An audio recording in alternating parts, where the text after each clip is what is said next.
مشاهدينا الأكارم، طبتم وطابت أوقاتكم أينما كنتم بكل خير، وأهلا ومرحبا بكم من تلفزيون دولة إريتريا. نقدم لكم نشرة أخبار هذا المساء. معكم فيها قاسم أحمد، أستهلها كالعادة بأهم وأبرز العناوين.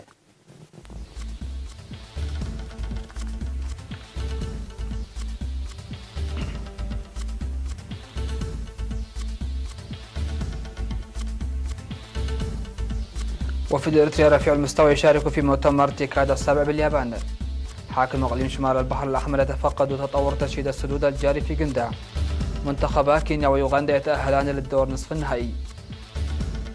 روسيا وتركيا تتفقان على خطوات التصدي للمتشددين. بيرو وكولومبيا تدعوان لعقد قمة إقليمية طارئة بشأن حرائق الأمازون.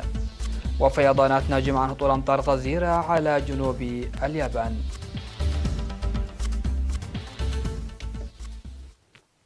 أهلا بكم إلى تفاصيل النشرة.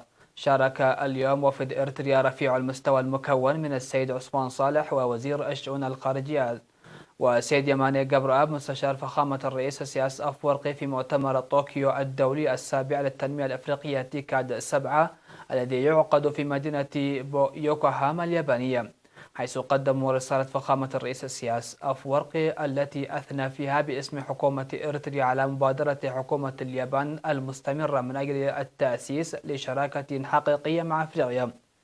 وأوضح أن تيكاد منذ انطلاقتها خلال الأعوام الماضية تعد تغييرا كبيرا حدث على مستوى العالم، خاصة مع فشل سياسة القطب الواحد والتغييرات التي طرأت على تطور التكتلات الاقتصادية الكبيرة للقوى العظمى، وما خلفه ذلك من احتقانات على المستوى العالمي، الأمر الذي يستحق الانتباه له.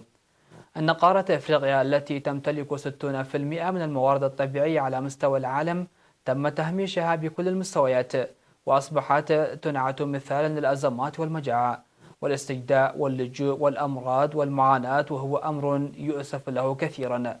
لقد بدأ الآباء المؤسسون في نهاية الحقبة الاستعمارية نضالهم من أجل الحرية والاستقلال، إلا أن آمالهم وطموحاتهم تبددت ولم تتحقق كما أرادوا، لأن القوى الاستعمارية عملت على نهب الثروات الإفريقية خلال 60 عاما الماضية، وقد نفذوا كل المؤامرات التي تمكنهم من ذلك. ويعود اللوم في ذلك أولا وأخيرا للأفارقة. إن فشل الأفارقة في حل مشكلاتهم واستجداء الحلول في كل مكان بحثا عن الحل يزيد أمورهم تعقيدا وللخسائر المضاعفة. وأوضح فخامته أنه يمكن الاستفادة من تاريخ تطور شعب اليابان، وذكر أن هنالك فرص واسعة وكبيرة لتأسيس شراكة حقيقية بين اليابان وشعوب أفريقيا. وبما أن ما تسير عليه تيكاد لا يصلح لبناء شراكة ناجحة ودائمة، فإنه لا بد من تقييم المسار والعمل بما يتوافق والتطور على المستوى العالمي. عليه آن الأوان للانطلاق لبناء شراكة حقيقية جادة واستخلاص خارطة طريق تلبي المصالح المشتركة.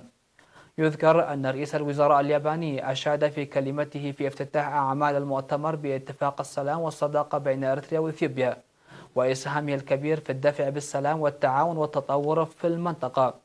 يجدر بالذكر أن مؤتمر طوكيو الدولي السابع للتنمية الإفريقية تيكاد السبعة سيستمر حتى 30 من أغسطس الجاري.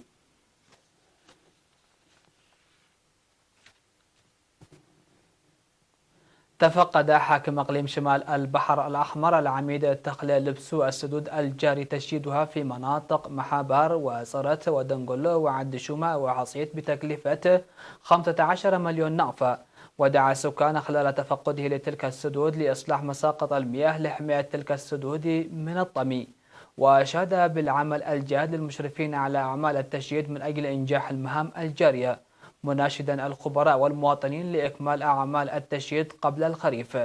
وخلال تفقده السدود التي اكتمل 50% من أعمال تشييدها، أكد العميد لبسو جاهزية إدارته لتقديم الدعم المطلوب لإكمال النسبة المتبقية من عملية التشييد، داعيا للدفع بأنشطة النفير الشعبي الجاري.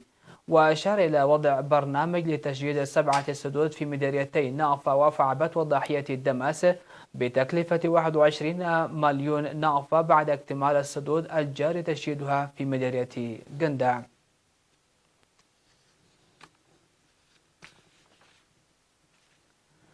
ذكرت إدارة الإقليم الأوسط في الاجتماع التقييمي الذي أجرته في 28 من أغسطس الجاري بأن المحتويات والنجاحات التي حققها الإقليم في المهرجان الوطني لعام 2019 الذي انتظم في الفترة من 16 وحتى 22 من أغسطس الجاري بأرض المعرض الإكسبو كانت نتاجا للأعمال الفعالة المرتكزة على الدراسات. وفي اللقاء الذي جرى في إدارة الإقليم شاركت فيه كافة الجهات المعنية، قدم مسؤول الثقافة والريادة في الإقليم السيد أندرياس أسمروم تقريرا مفصلا أوضح فيه الجهود المنسقة التي بذلت من اللجان المنظمة والسكان، مشيرا إلى إجراء استعدادات مسبقة استعدادا للمهرجانات القادمة بالاستفادة من الإنجازات المحققة. من جهتهم قال المشاركون إن الميزانية تعد عنصر رئيسي في إنجاح فعاليات المهرجان، مطالبين بتنظيم ميزانية كافية ومستلزمات شاملة مستقبلا، وبحث حلول عاجلة لجوانب القصور التي سادت هذا العام، وأن تقوم الإدارة بجهود حثيثة للإبقاء على المهنيين وغيرها من الآراء. وفي كلمة الختام التي ألقاها حاكم الإقليم اللواء رمضان عثمان أولياء ذكر فيها لتصحيح جوانب القصور الظاهرة هذا العام، مؤكدا جاهزية إدارته لضرورة الدعم اللازم. وفي الختام وزعت الشهادات التقديرية على المؤسسات والإدارات المشاركة في المهرجان الوطني 2019. يذكر بأن الإقليم الأوسط حاز على المرتبة الأولى في المهرجان الوطني لعام 2019 من حيث الرقصات والفلكلور الشعبي والموسيقى التراثية والمنشآت المنزلية التراثية.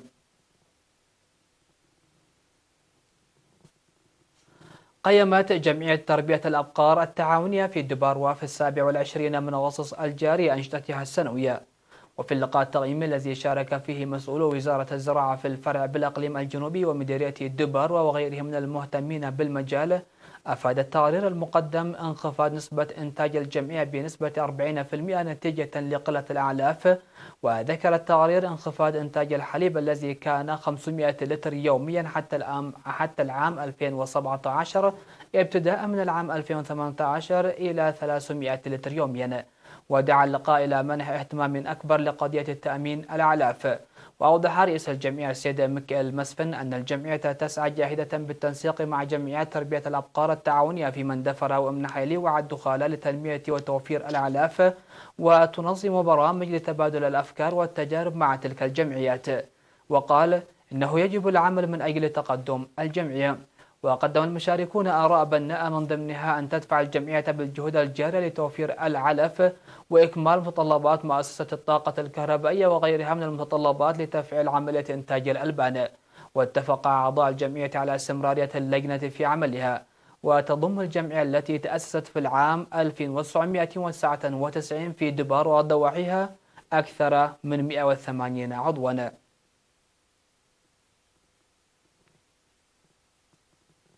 تواصلت منافسات بطولة اتحاد كرة القدم لوسط وشرق إفريقيا سيكافا ما دون 15 عاما التي افتتحت في 16 من أغسطس الجاري وتواصلت حتى 25 من أغسطس بنظام المجموعات. تواصلت اليوم بعد استراحة يومي 26 و 27 من أغسطس منافسات الدور نصف النهائي. الزميل عبد الله محمد علي تابع اللقاءان وأعد لنا التقرير التالي.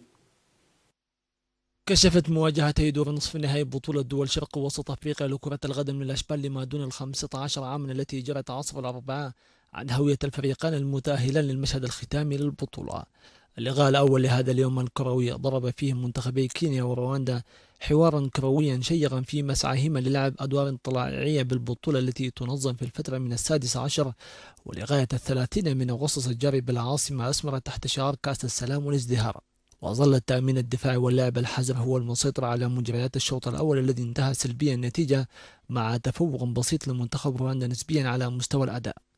عقب العودة من الاستراحة تقدم المنتخب الكيني مسبقا بالهدف الأول الذي سجله اللاعب كيفن وانغايا، بيد أن هذه الأسباقية لم تدوم طويلا بعدما عدل اللاعب سيوبومانا سلطان الكفة بين الطرفين من ركلة حرة. وظل هذا التعادل سائدا حتى نهاية الوقت الأصلي لتتجه المواجهة إلى ركلات الجزاء الترجيحية التي حسمها المنتخب الكيني ب4 أهداف لهدفين.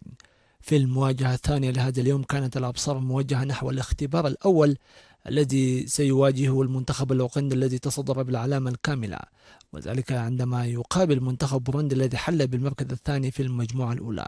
لكن مجريات المواجهة جاءت من طرف واحد، استمكن المنتخب الأوغندي من تسجيل نصف دستة من الأهداف على مدار شوطي اللقاء ليخرج فائزا بستة أهداف نظيفة، ويواجه المنتخب الكيني في النهائي الذي سيقام يوم الجمعة.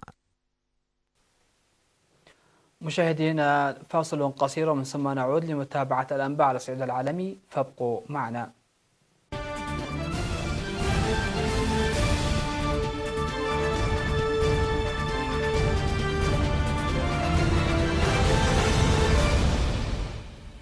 أهلا بكم والأنباء العالمية. ذكر الرئيس الروسي فلاديمير بوتين أن موسكو وأنقرة اتفقتا على خطوات للتصدي للمتشددين في شمال غرب سوريا ولإعادة الوضع إلى طبيعته هناك، بعد ما طوقت القوات الحكومية السورية مقاتلي المعارضة وموقعا عسكريا تركيا في المنطقة. وأدلى بوتين بهذه التصريحات في مؤتمر صحفي مشترك بعد محادثات مع نظيره التركي رجب طيب أردوغان بأن الاتفاق بذل أردوغان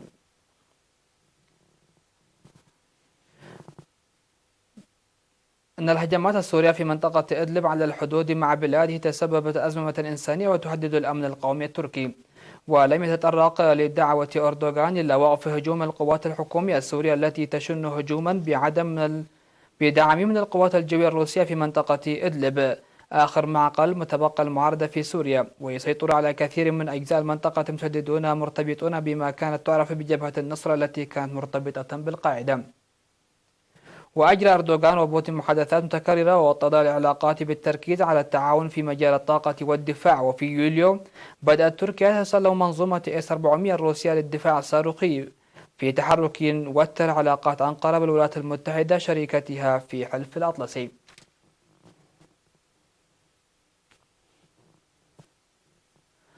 طرحت بيرو وكولومبيا عقد قمة طارئة بشأن حرائق غابة الأمازون تحضرها دول المنطقة لتنسيق استراتيجية لحماية الغابات الشاسعة التي تعصف بها حرائق غير مسبوقة. وتعرف منطقة الأمازون باسم رئتي الكوكب، لكنها تعاني من أسوأ موجة حرائق منذ سنين طويلة، الأمر الذي يثير غضبا عالميا. وتقع 60% من غابة الأمازون في البرازيل، وتمتد غاباتها عبر كل من بوليفيا وكولومبيا والإكوادور وغويانا الفرنسية وبيرو وسورينام وفنزويلا. ودعا رئيس بيرو مارتن فيزكارا نظيره الكولومبي إيفان دوكي لعقد اجتماع عاجل في 6 سبتمبر في كولومبيا لتوحيد الجهود لحماية الغابات المطيرة. وسترمي القمة للتوصل لمعاهدة من شأنها الحفاظ على وتطوير استخدام الأمازون على نحو مستدام مع إفادة المجتمعات التي تعيش هناك أيضا. ولم يذكر الزعيمان اللاتينيان أي دول سيتم دعوتها للقمة المرتقبة، لكن موقع القمة المقترح في ليتيشيا يقع عمليا على الحدود الثلاثية بين كولومبيا وبيرو والبرازيل، ما يشير إلى أن الأخيرة ستشارك على نحو أكيد. وعلى مدى 24 ساعة سجل المعهد الوطني البرازيلي لأبحاث الفضاء الثلاثاء 1600 ساعة و50 حريقا جديدا، ليرتفع العدد الذي جرى تسجيله منذ بداية العام إلى 82,285 في كافة أنحاء البرازيل، أكثر من نصفها في الأمازون.